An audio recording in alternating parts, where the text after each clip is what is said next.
Quite tight and quite short, literally just to create intrigue. That was the goal of the trailer. It's done all right, I think. Forever Lost is a first-person puzzle mystery game where you wake up in a mysterious estate without your memories. And you go through a series of puzzles and clues to try and piece together who you were and what your life was like.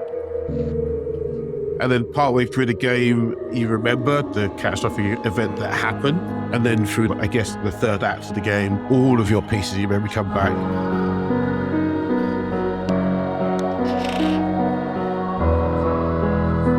And then we leave the end of the game quite open. We let the player decide what happened. Sounds like a cop-out, but it isn't. Like, it comes together really nicely. You really feel like you're in there. The sounds, when a door shuts, you can actually hear where that came from. So yeah, you really feel like you're in the place. We had just formed with no idea what we were doing. We took part in a 48-hour game jam with the goal of actually just making like a sort of interactive kids book thing, which turned into a sort of quite terrible, very short first-person adventure game of a sort. And that won and was quite popular. So we thought, we'll ditch the kids thing and spend the next 8 months making Forever Lost 1 without knowing what we were doing. All 3 episodes are still by far our biggest earners. And it's like 10-11 years since the first one came out. It's obviously not selling as much as it was, but the fact that it's selling at all surprises us every day. The remake started quite a while ago when I spoke to Des about wanting to do something with it, and he wanted to do something with it. And then a couple of years passed, and then about a year ago, I think, Des and I picked it back up again, and they started going with it properly. And then basically we just thought, after 10 years, it's still selling, but there's so much more it could be. When you add together the fun, humor, and the puns, and the creepy setting, and the intriguing mystery around what you're doing, like all of that wrapped up was like a really good package. Now we're going to look at a walkthrough video for Forever Lost, and we're going to start right at the start of the game. And essentially, this is most of the content of the demo. So just to explain, for this video, we had no audio in the demo, but when you play the demo, it will have full audio, so you have the full experience. Where am I? We put this tutorial in just to teach people literally the mechanics of how to play the game. One thing that we realized through playing other games and lots of like negative feedback was when you're playing games like this, the temptation is to go like pixel hunt. So you just click everywhere on the screen to work out what is interactable and try and work out what's going on. And we're just like, nah, just literally hit this button, any room you're in, you'll see anything that's interactable, because hunting for what to interact with is not part of the fun. Part of the fun is knowing what to interact with and then what context in which you use those things. It took us 8 years and 8 games before we realized that.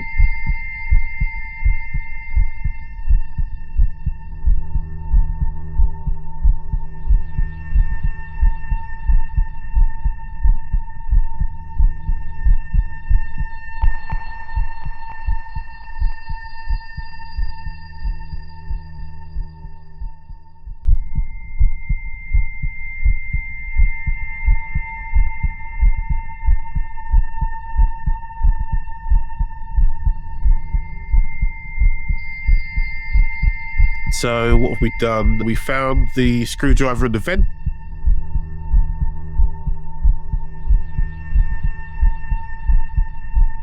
There's something lumpy in the mattress. We don't know how to get it.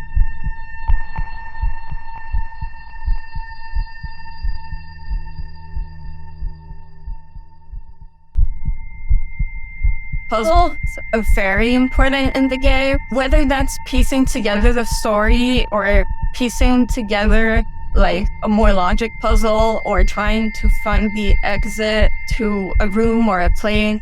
Yeah, puzzles are very, very important. Memory features quite heavily in Forever Lost. We have a camera so you can take pictures of loads of clues so you don't have to remember it all in your own physical memory. I do love a little bit of that paper and pen element. we just thought, okay, let me just make a note of that quickly. The camera does a lot of heavy lifting in the game for most of the puzzles, but sometimes you will have to write them down and do a little bit of mental arithmetic just to progress through the game. There we go. That's, yeah. So, yeah, we find a screwdriver in the bathroom, use that to open the vent, and then we get a knife so we can open the mattress and get some keys.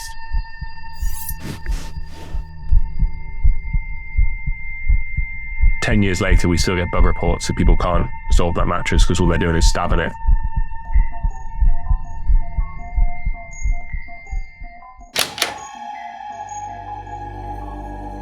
Because the player's got control of the camera, we can make the game extra creepy by playing with spatial audio. One thing we've got going at the minute right now is with doors.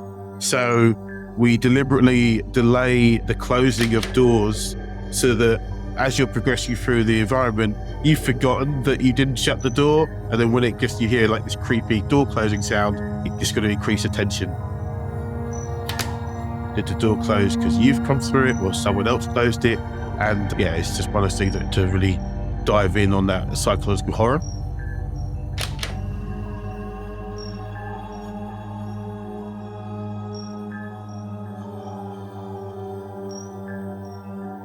The puzzles in Forever Lost are one of my favorite things about the franchise because they're so varied.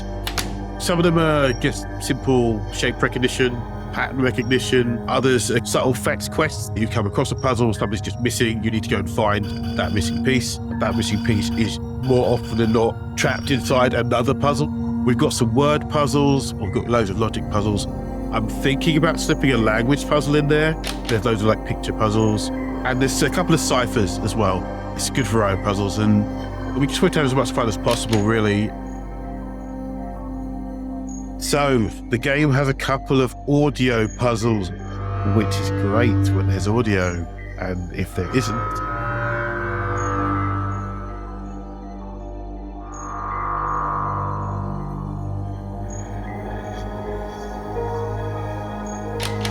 with the demo, because obviously it's a smaller part of a bigger game, what we've done is we've left in some clues that you need for later on beyond the demo. I believe the official term is red herrings. Yeah, it just says there's more stuff for the player to do basically, and just to give them that uncertainty.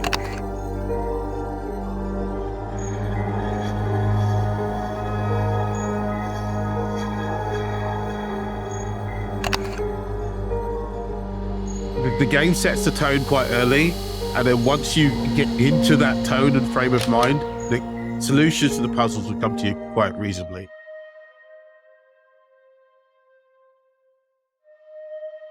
There's some keys on the table, and you can't see them until you rotate the lamp. It's so funny, because as we progress through building the game, we come across puzzles and we're like, oh, actually, that works really well in 2D, but we've got to make some adjustments for 3D. And I did not think about that at the start before we took this project on. And we're on some sort of asylum at the moment. Yep, in the staff room, we found some files of 3 patients who we don't know who they are.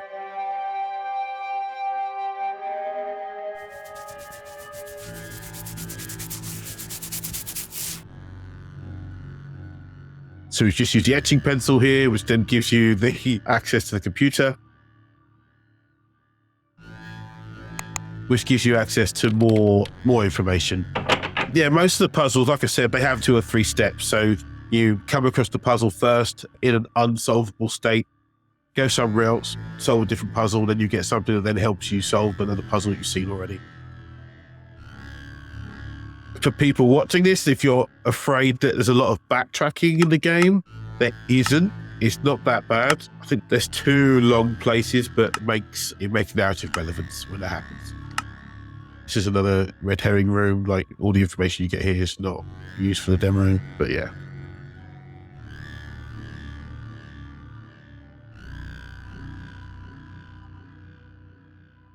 Hey, Jess, do you want to talk about the camera mechanic here? Because it's working pretty good. Yeah, so that's the camera, the screenshotting mechanic. And this isn't using it at the moment, but in the demo, you can also draw photos and then drag them out just like she did here. And this is a mechanic we took from the game, because what we didn't want to do is keep opening up the photo album, closing it to do what you're doing and keep going backwards and forwards. It's just like, hey, let's just hold it up here.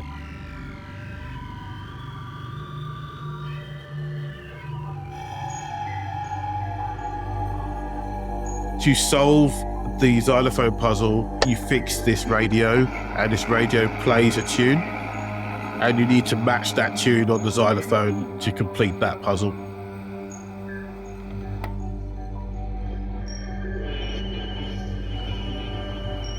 All right, so we've been Alton's Gene. That was Forever Lost. Thank you very much to London Games Festival for having us. If you want to follow the game after the event, you can follow us on Twitter, which is Alton_Gene. Visit our website, altonGene.co.uk, and they can wishlist the game on Steam. Bye.